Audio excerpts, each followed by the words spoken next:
Durero y su insólito rinoceronte. El rinoceronte de Durero es un dibujo con pluma y tinta realizado en 1515, actualmente en el Museo Británico, cuyo ejemplar no llegó a ver el pintor alemán nunca.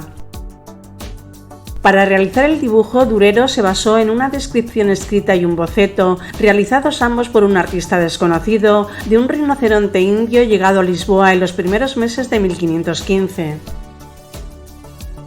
Este rinoceronte, que acabaría siendo pintado por Durero, sería el primer ejemplar vivo visto en Europa desde los tiempos del Imperio Romano, y no volvería a ser visto otro hasta la llegada de un segundo ejemplar de la India a la corte española de Felipe II en 1579. Por aquellas fechas, los rinocerontes eran prácticamente criaturas míticas tan fabulosas como los unicornios, y el conocimiento que de ellos tenían los europeos se limitaba a descripciones de autores clásicos como Plinio el Viejo.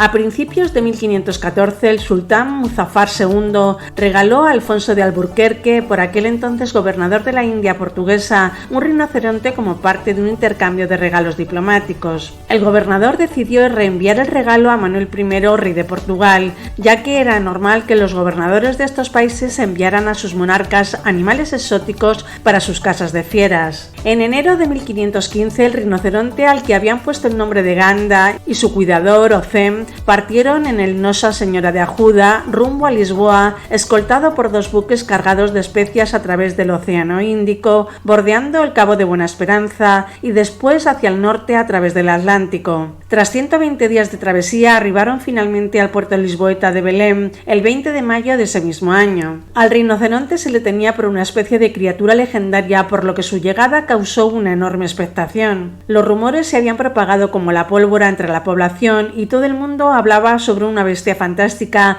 que había llegado a Lisboa en las entrañas del barco llegado de la India. El revuelo que causó aquel portentoso animal fue tan sonado que las noticias sobre su existencia recorrieron toda Europa, alimentando la imaginación de la gente. El exótico animal fue alojado en la casa de fieras del rey Manuel I, en el Palacio de Ribeira de Lisboa, separado de los elefantes y otras grandes criaturas.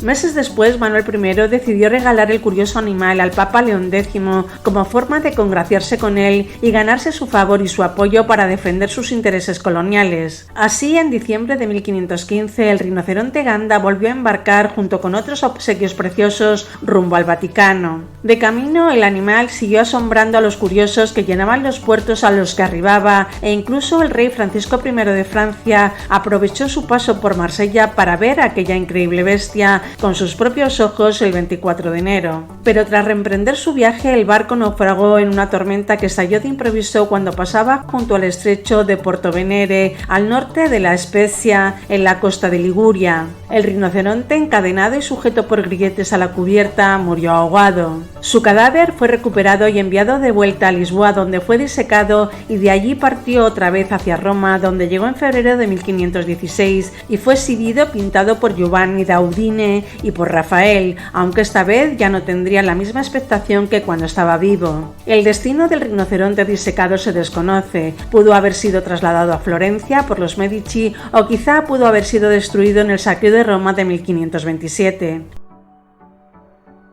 Su historia inspiró a muchos artistas, como al mismísimo Lawrence Knowlford, quien lo plasmó en su novela El rinoceronte del Papa. La historia de Ganda también llegó a la ciudad alemana de Nuremberg. Se cuenta que un mercader moravo llamado Valentín Fernández, que se encontraba en Lisboa en el momento de la llegada del rinoceronte, escribió una detallada carta a uno de sus amigos de Nuremberg, relatando numerosos pormenores del suceso. La carta original en alemán no ha perdurado, pero en la Biblioteca Nacional Central de Florencia se encuentra una copia en italiano. Posteriormente, una segunda carta, esta vez de un autor sin identificar, fue enviada de Lisboa a Nuremberg, en la que se adjuntaba un boceto realizado por un artista desconocido. El relato y el boceto de la segunda carta llegó también a oídos de Albert Durero, quien acabaría dando forma al animal en uno de sus grabados más famosos, sin haber tenido ocasión de contemplar aquel rinoceronte en primera persona. Este hizo 2 dibujos a tinta y del segundo hizo un grabado, añadiendo un breve texto detallando la historia de Ganda.